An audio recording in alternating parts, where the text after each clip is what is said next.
গল্পের নাম রহস্যপূর্ণ স্বর্ণের বল।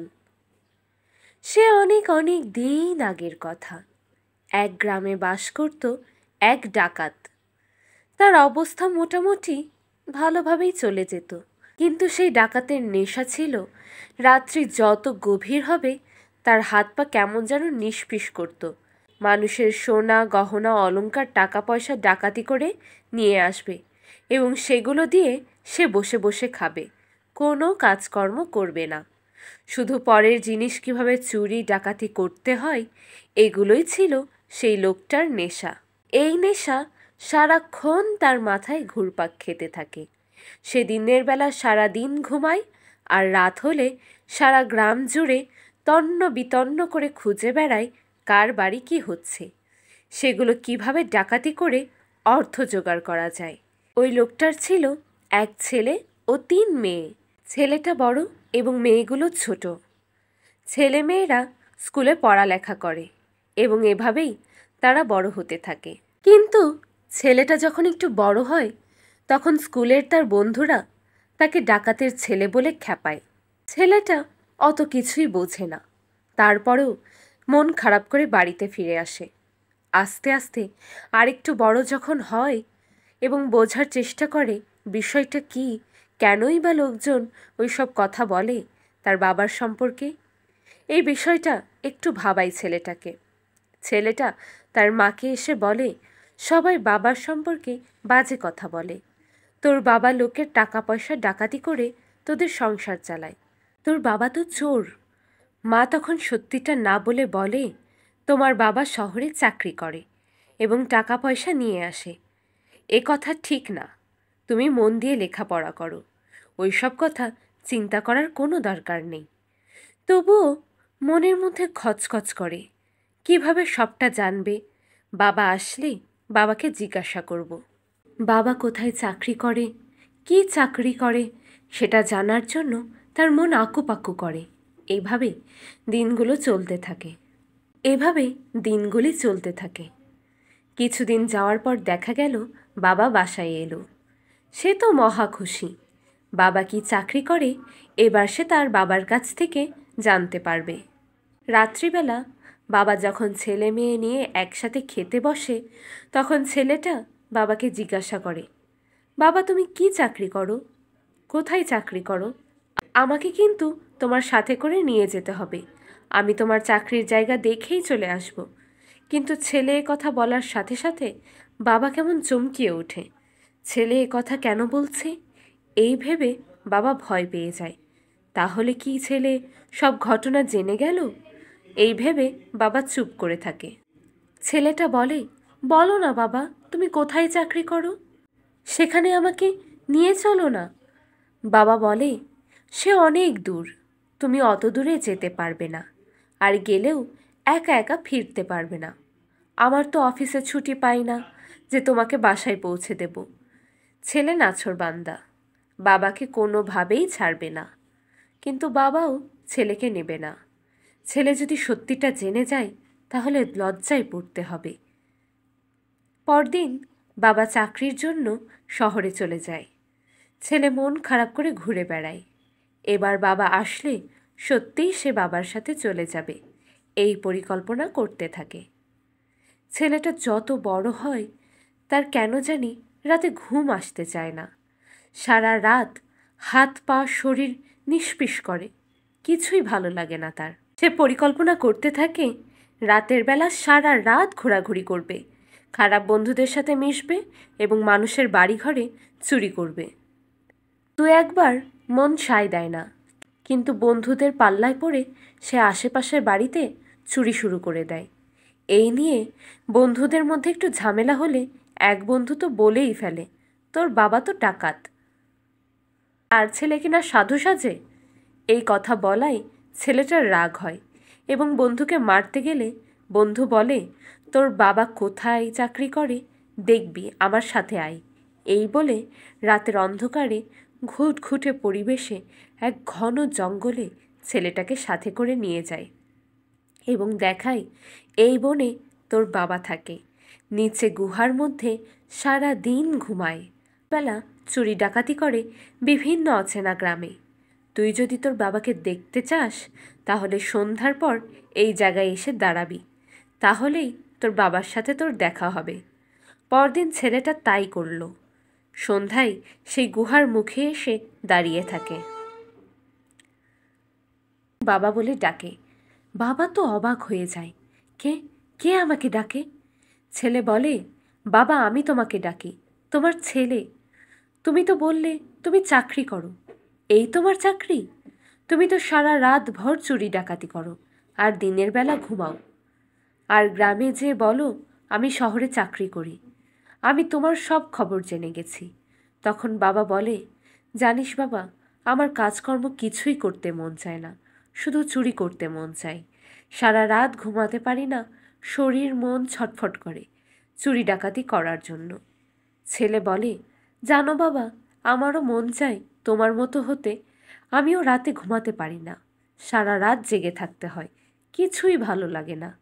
বাবা দেখল ছেলেও তাহলে সব সত্যিটা জেনে গেছে, তাহলে আর লুকানোর কি আছে। তার মধ্যে নিয়ে গিয়ে সব অলংকার, টাকা পয়সা, চুরি ডাকাতি করা সব মালামাল, মজুত করা জিনিসগুলো দেখিয়ে ঘটনা সব খুলে বলে ছেলেকে। এবার ছেলে বাবার কর্মের সব খবর জেনে গেল। বাবা ছেলেকে বলে, তুই এখন বাড়িতে যা, কিছু টাকা পয়সা নিয়ে যা, আমি সময় হলে বাড়িতে আসব। তুই কাউকে কিচ্ছু বলিস না, গ্রামের বিভিন্ন তথ্য আমাকে জানাবি। এই বলে ছেলেকে পাঠিয়ে দিল। এভাবে চলতে চলতে আরও কিছুদিন কেটে গেল। বাবা বাড়িতে আসে। ছেলের সাথে যুক্তি বুদ্ধি নিয়ে দুই বাপ বেটা মিলে এখন গ্রামের আরও কিছু সদস্য নিয়ে বড় আকারের ডাকাত দল গঠন করে রাত্রিবেলা ডাকাতি করে। এর মধ্যে একটা গ্রাম আছে যেখানে অনেক সম্পদশালী লোকের বসবাস, কিন্তু সে এলাকায় ডাকাত দল ঢুকতে পারে না, কারণ সেখানে একটা ধর্মভীরু মেয়ে থাকে। তাদের অবস্থা খুব একটা ভালো নয়, কিন্তু মেয়েটা ছিল অনেক পর্দাশীল এবং নামাজি। সে সারা রাত নামাজ পড়ত, তাহাজ্জুদ পড়ত এবং সারা রাতই জেগে থাকত। রাতের বেলা ঘুমাতো না, সারা রাত জেগে ইবাদত বন্দেগি করে রাত কাটিয়ে দিত। অপরদিকে ডাকাত দলের খুবই অসুবিধা হতো তারা আশেপাশের বাড়িগুলোতে ডাকাতি করতে না পেরে। কিভাবে ওই বাড়িগুলোতে ঢোকা যায় এই পরিকল্পনা তারা করতে থাকে। একসময় বাবা ছেলেকে বলে, বাবা তুই ওই মেয়েটাকে বিয়ে করে ফেল, তাহলে আর আমাদের কোনো সমস্যা হবে না ওই পাশের বাড়িতে ঢুকতে। যেই কথা সেই কাজ। বাবা পরের দিন ওই মেয়ের বাড়িতে বিয়ের প্রস্তাব নিয়ে যায় এবং বিয়ের কথা বলে। বাবা মায়ের সাথে কথা বলে ছেলের বিয়ের পাকাপাকি করে মেয়ের বাবা মায়ের সাথে কথা বলে ছেলের বিয়ে পাকাপাকি করে বাড়িতে ফিরে আসে এবং মহা ধুমধাম করে ছেলের বিয়ে দিয়ে দেয়। তাদের বাড়িতে মেয়েটি বউ হয়ে আসে এবং এখানেও সারা রাত ইবাদত বন্দেগি করে কাটায়। কিন্তু মেয়েটি মাঝে মাঝে তার স্বামীকে বাইরে যেতে দেখে। তখন মেয়েটি জিজ্ঞাসা করে, তুমি কোথায় যাও? তখন ছেলেটি বলে, আমার ভালো লাগে না, তাই আমি বাইরে যাই। এই বিষয়টি বউয়ের একটুও ভালো লাগলো না। সে বিষয়টি নিয়ে ভাবতে থাকে। এমন সময় তার স্বামী বাইরে বেরিয়ে যায় এবং বউ তার পিছু পিছু যেতে থাকে এবং মোবাইলে কাউকে বলতে থাকে মেয়ের বাড়ির আশেপাশে ডাকাতি করা হবে এবং সবাইকে সতর্ক করে কিভাবে রাতে ডাকাতি করবে এই বিষয়গুলো তাদের বুঝিয়ে দিতে থাকে মোবাইল ফোনে। ছেলেটির এই খবর আড়ি পেতে বউ সব শুনে ফেলে। সে তো অবাক, তাহলে তার স্বামী কি চোর? মানুষের বাড়ি ঘরে চুরি ডাকাতি করে বেড়ায়? এই ভেবে মন খারাপ করে ঘরে এসে শুয়ে পড়ে এবং মন খারাপ করে থাকে। স্বামী রাতের কাজ শেষ করে যখন ঘরে ফিরে আসে তখন বউ জিজ্ঞাসা করে, তোমরা আসলে চুরি ডাকাতি করো? এই সব বাড়ি গাড়ি সব চুরি ডাকাতি করে বানিয়েছ?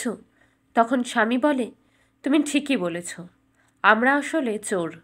তোমাকে বিয়ে করেছি আমাদের ডাকাতি করতে অসুবিধা হচ্ছিল, কারণ তুমি সারা রাত জেগে থাকো, আমাদের কাজে বাধা বিঘ্ন ঘটাও। এই জন্য তোমাকে বিয়ে করা, যাতে আমাদের ডাকাতি করতে আর অসুবিধা না হয়। এই কথা শুনে বউ তেলে বেগুনে জ্বলে ওঠে। আমি গ্রামবাসীদের যে তোমরা বাপ বেটা মিলে গ্রামের মানুষের অনেক ক্ষতি করে রাতের আধারে সোনা গয়না ধন সম্পত্তি লুট করে নিয়ে যাও, আর দিনের বেলা সাধু সেজে ঘুরে বেড়াও। এই কথা শুনে স্বামীটা রেগে যায় এবং বউয়ের সাথে তর্ক বিতর্ক হয় এবং ঝগড়াঝাঁটি লেগেই থাকে। একদিন ছেলেটার বাবা গ্রামে ডাকাতি করতে গিয়ে ধরা খায়। গ্রামবাসীদের চুপিসারে খবরটা দিয়ে আসে এবং গ্রামের লোকেরা তার বাবাকে বেধড়ক মারধর করে পুলিশে দিয়ে দেয়। ছেলেটি এ খবর পেয়ে বাড়িতে এসে তার বউয়ের সাথে ঝগড়া করে এবং তার বউকে বাপের বাড়িতে রেখে আসে। আর এদিকে ছেলেটার বাবা জেল হাজতে থাকতে থাকতে আর চুরি করতে পারে না। আস্তে আস্তে তাদের অবস্থা খারাপ হয়ে যায়। টাকা পয়সা বসে খেতে খেতে একসময় ফুরিয়ে যেতে থাকে এবং গ্রামের মানুষ তাদেরকে আর ভালো চোখে দেখে না। তখন ছেলেটির মা বলে, বাবা, তুই এই গ্রামে আর থাকিস না। কেউ তোদের ভালো চোখে দেখে না, সবাই আর চোখে তাকায়, টিপ্পনি কাটতে থাকে, আর তাদের দিনগুলো অভাব অনটনে কাটতে থাকে। এদিকে তার বাবা জেল থেকে ছাড়া পায়, কিন্তু অভাবের সংসার কোনো রকম কেটে যায়। বোনগুলো সব ভালো ঘরে বিয়ে হয়, কিন্তু বাবা আর ভাইয়ের কারণে তাদেরও অশান্তি পোহাতে হয়। এভাবেই চলছে জীবনযাত্রা। আর এদিকে সেই বউটা আর বাপের বাড়িতেও থাকতে পারে না। লোকে চোরের বউ বলে, আবার আর বিয়ের পরেও বাবা মায়ের ঘরে বসে আছে, তাই বাবা মাও তাকে ভালো চোখে দেখে না। মেয়েটা কি করবে ভেবে কুল পায় না। সে কি করবে, কোথায় যাবে, দিশেহারা হয়ে পড়ে। এরই মধ্যে ওই গ্রামের শেষের দিকে একটা মেলা বসে। মেলায় অনেক লোকজন যায়, তাদের সাথে মেয়েটাও মেলা দেখতে যায়। সবাই বাড়ি ফিরে আসে। মেয়েটা চিন্তা করে, আমি আর কোথায় যাব, আমার তো আর যাবার জায়গা নেই। বাবা মাও এখন আর দেখতে পারে না। পাড়া প্রতিবেশী তারাও নানান কথা বলে, স্বামীর ঘরে তো জায়গা হলো না।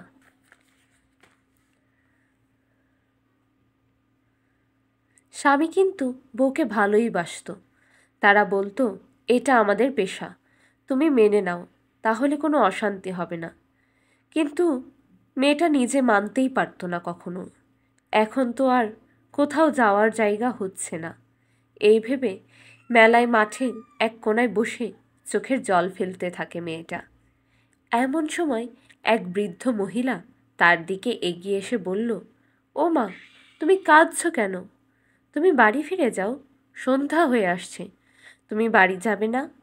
মেয়েটি তখন আরও কান্না বাড়িয়ে দিয়ে বলল, কোথায় যাব বুড়িমা, আমার যে আর যাওয়ার জায়গা নেই। আমি নিজে হাতে আমার কপাল পুড়িয়ে ফেলেছি, আমি এখন কোথায় যাব? বুড়িমা মেয়েটির কাছ থেকে সব ঘটনা শুনে মেয়েটিকে বলল, মা, তুমি কি আমাদের বাসায় যাবে? আমার কোনো সন্তান নেই, আমার কেউ নেই, আমি একাই থাকি। তুমি যদি আমার মেয়ে হয়ে আমার বাড়িতে যাও, তোমার খুব ভালো হবে। আমি তোমাকে আমার মেয়ের মতো করে রাখব। আমার জমি জায়গা ধন সম্পত্তি সব কিছু আছে, তোমার কোনো অসুবিধা হবে না। বুড়ির কথা শুনে এবং ভালোবেসে বুড়িমার সাথে তার বাসায় চলে যায় এবং গিয়ে দেখে বিশাল এক রাজপ্রাসাদ। চারিদিকে জমি জমা, পুকুর ভরা মাছ, নদী নালা, অগাধ সম্পত্তির মালিক, কিন্তু বুড়ির কেউই নেই। তার খুবই ভালো লাগলো এবং ওই বাড়িতে মেয়েটি থেকে গেল।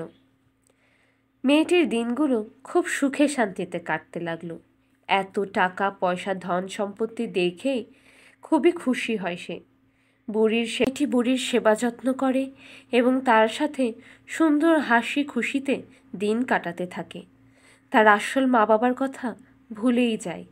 কিন্তু একসময় বুড়িমা বলে, তুমি কিছু টাকা পয়সা তোমার বাবা মায়ের জন্য পাঠাও।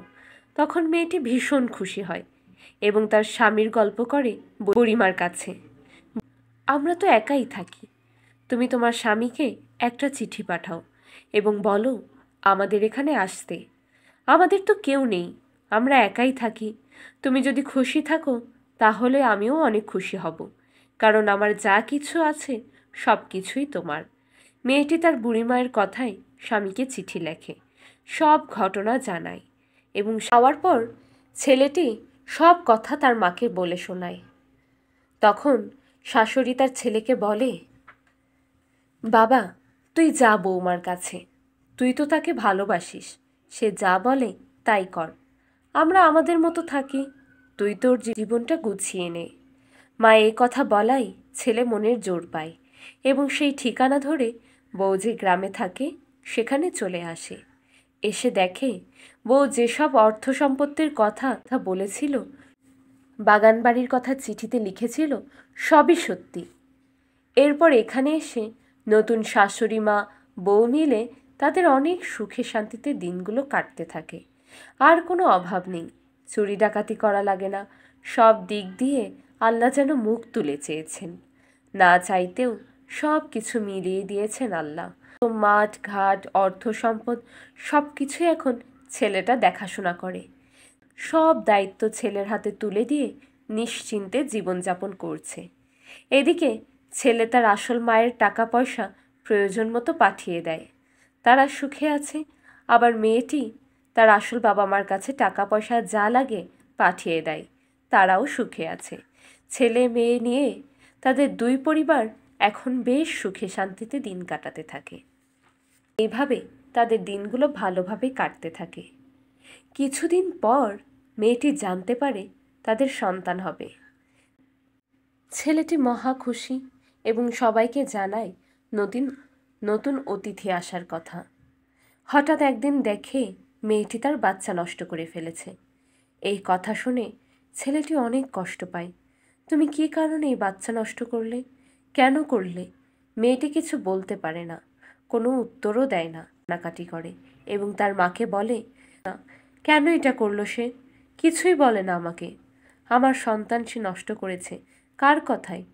সে কিছুই বলে না আমার তো অনেক কষ্ট হয়। তুমি তাকে একটু বুঝিয়ে বলো কেন সে এটা করলো। একদিন ছেলেটা দেখে রাত্রিবেলা গভীর রাতে তার স্ত্রী ঘর থেকে বেরিয়ে যাচ্ছে এবং এক কিছু সে উত্তর দেয় না। তখন ছেলেটি তার বউয়ের চলাফেরা লক্ষ্য করে এবং কোথায় যায়, কার সাথে কথা বলে, সারা দিন পর্যবেক্ষণ করে। একদিন রাতের বেলা মেয়েটি যখন ঘরের দরজা খুলে বেরিয়ে যায়, বিশাল বাগানের মধ্যে তার স্বামী তার পিছু পিছু যেতে থাকে কোথায় কি করে দেখার জন্য, কিন্তু কিছুই দেখতে পায় না, শুধু কণ্ঠ শুনতে পায়, ফিস ফিস ফিস করে তার সাথে কথা বলে। যখন ঘরে ফিরে আসে তখন জিজ্ঞাসা করলেও বলে না। বিষয়টা মনের মধ্যে দাগ কেটে যায় ছেলেটির। ভাবে, আমার বাচ্চাটা নষ্ট করে ফেলল, কিছুই বলে না। সে কি অন্য কারোর সাথে সম্পর্কে আছে কিনা কিছুই বুঝতে পারে না। ছেলেটি কিন্তু বউটিকে অনেক ভালোবাসে এবং বিশ্বাসও করে, তারপরেও সন্দেহের তীর থেকেই যায়। বিষয়টা নিয়ে বউয়ের সাথে ঝামেলা করে, তবুও কিছুই জানতে পারে না এবং কাউকে কিছুই বলে না। প্রায়ই রাতের অন্ধকারে বউয়ের ঘর থেকে বেরিয়ে যাওয়াটা খুবই খারাপ অভ্যাস। সে দিনের বেলা কারোর সাথে কথা বলুক, কিন্তু রাতের বেলা একা মেয়ে মানুষ ঘর থেকে বেরিয়ে যায় চুপি চুপি, কার সাথে দেখা করে, কথা বলে, আবার ফিরে আসে। এই ঘটনা তার মনের মধ্যে তোলপাড় করে। বউকে জিজ্ঞাসা করেও কিছু পায় না। সমস্যা কী হতে পারে এটা উদ্ঘাটন করা দরকার এবার। কিভাবে এটা সে জানতে পারবে, এই নিয়ে অনেক চিন্তা করতে করতে দেখে বউ আবার তৈরি হয়ে বাগানের দিকে যাচ্ছে। একদিন সে ভালোভাবে সতর্ক হয়ে আস্তে আস্তে তার বউয়ের পিছু পিছু যেতে থাকে, তবুও যেন কিভাবে কেউ টের পেয়ে যায়, তার কথা থামিয়ে ফেলে এবং কাছাকাছি যেতেই দেখে কেউ নেই। সে একাই একটা গাছের নিচে বসে থাকে। একটু পরেই ঘরে ফিরে আসে। জিজ্ঞাসা করলে বলে, তোমাকে সব কিছু পরে বলবো, তুমি কোনো চিন্তা করো না। এই বলে সে ঘুমিয়ে যায়। এভাবে দিনগুলো চলতে থাকে। রহস্য কিছুতেই কাটে না। তাদের এত বড় বিশাল বাগান বাড়ি, পুকুর ভরা মাছ, ধন সম্পদ, কোনো কিছুরই এখন অভাব নেই। শুধু একটা সন্তানের আশা ছিল, আল্লাহ তাআলা সেটাও পূরণ করল। কিন্তু কি এমন কারণ যে সেটা কার কথায়, কার প্রলোভনে নষ্ট করে ফেলল? কার প্রলোভনে নষ্ট করে ফেলল কিছুই তার মাথায় ঢোকে না। এই রং বেরঙের চিন্তা মাথায় ঘুরতে থাকে। এমন সময় বউয়ের ঘুম ভেঙে যায়। তখন স্বামী জিজ্ঞাসা করে, তুমি আজকেও তো গিয়েছিলে বাগানে অন্ধকার রাতে, কার সাথে কথা বলো? বউটা বলে, আর বেশি দিন কথা বললে আমাকে জিনিসটা দিয়ে দিলেই আমি আর তার সাথে দেখা করতে যাব না। তুমি আর কয়টা দিন অপেক্ষা করো, সব ঠিক হয়ে যাবে। তখন আমি তোমাকে সব কিছু খুলে বলবো। এইভাবে আরও কিছুদিন কেটে গেল। মধ্যরাতে বউ দরজা খুলে বাইরে বেরিয়ে যায়। এই দিন ছেলেটি আর গেল না পিছু পিছু। সে তার বউকে বিশ্বাস করে, খারাপ কিছু সে করবে না, এই চিন্তা করে সে ঘুমিয়ে পড়ে। তখন তার বউ হাতে একটা মধ্যরাতে যখন তার বউ ফিরে এলো, তখন তার বউ হাতে একটা রহস্যপূর্ণ স্বর্ণের বল নিয়ে ঘরে ঢোকে এবং স্বামীকে বলে, তুমি ঘরের দরজা বন্ধ করে দাও, আমি আমার স্বর্ণের বল পেয়ে গেছি।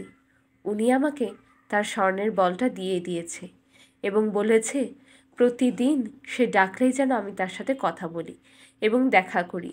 এটাই তার আশা এবং পাওয়া। সে আমার কাছ থেকে আর কিছুই চায় না। এই কথা বলে সে স্বামীকে। স্বামী বলে, তাহলে তোমাকে যখনই ডাকবে তখনই তো যেতে হবে তোমাকে। বউ বলে, আমি আমার জিনিস পেয়ে গেছি, আমি আর তার সাথে দেখা করব না। এই বলে বউ দরজা জানালা সব বন্ধ করে দেয়।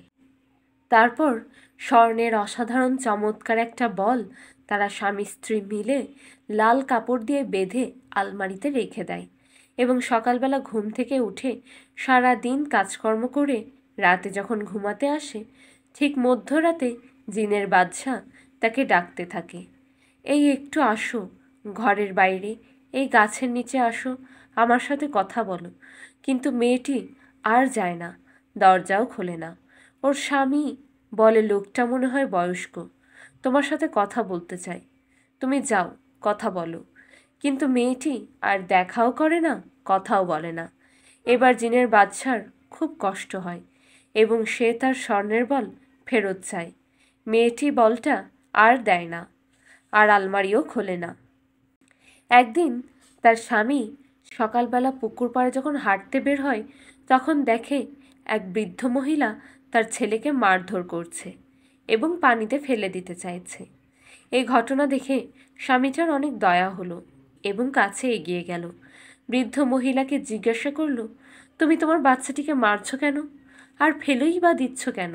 মহিলা বলল, কি করব বাবা, ওর বাবা নেই, আমার কোনো টাকা পয়সা নেই, আমি বৃদ্ধ বয়সে ওকে কি খাওয়াবো, এজন্য পানিতে ফেলে দিতে চাচ্ছি।